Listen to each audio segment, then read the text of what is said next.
தாய் தமிழ் உறவுகளுக்கு வணக்கம். வெண்டைக்காய் பறிக்கச் சென்ற பெண்ணை பதம் பார்த்த பாரதிய ஜனதா கட்சி பிரமுகர் என்ற தலைப்பில் இந்த காணொளியை காண்கின்றோம். பாரதிய ஜனதா கட்சி பாஜக என்று சுருக்கமாக அழைப்பர்.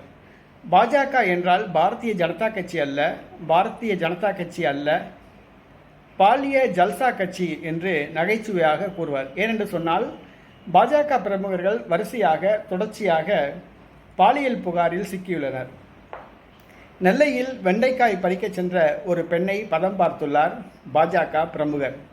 நெல்லை ராதாபுரம் தெற்கு கும்பிலாம்பேடு கிராமத்தை சார்ந்த செல்வகுமார். இவர் பாரதிய ஜனதா கட்சியின் தெற்கு மாவட்ட ஊடகப் பிரிவு மாவட்ட செயலாளராக உள்ளார். இவருடைய தோட்டத்தில் வெண்டைக்காய் பறிப்பதற்காக ஒரு பெண் வந்துள்ளார். ஆளில்லாத நேரத்தில் அந்த பெண்ணுக்கு பாலியல் தொல்லை கொடுத்துள்ளார்.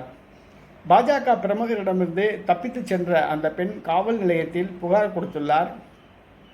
காவல்துறையினர் தோட்டத்திற்கு வந்து விரைந்தனர். செல்வகுமார் தப்பி ஓடிவிட்டார். செல்வகுமாரை கைது செய்ய காவல்துறையினர் தீவிரம் காட்டி வருகின்றனர். பாஜக பிரமுகர் செல்வகுமார் எங்கிருக்கிறார் என்று தெரியவில்லை. காவல்துறையினர் தேடி வருகின்றனர். அரசியல்வாதிகள் என்றாலே ஒரு தவறான அபிப்பிராயம் உண்டு. அது பாஜகவை சேர்ந்த அரசியல்வாதிகள் என்று சொன்னாலே அவர்கள் பாலியல் புகாரில் அடிக்கடி சிக்குகிறார்கள். ரொம்ப வேதனையான விஷயம்.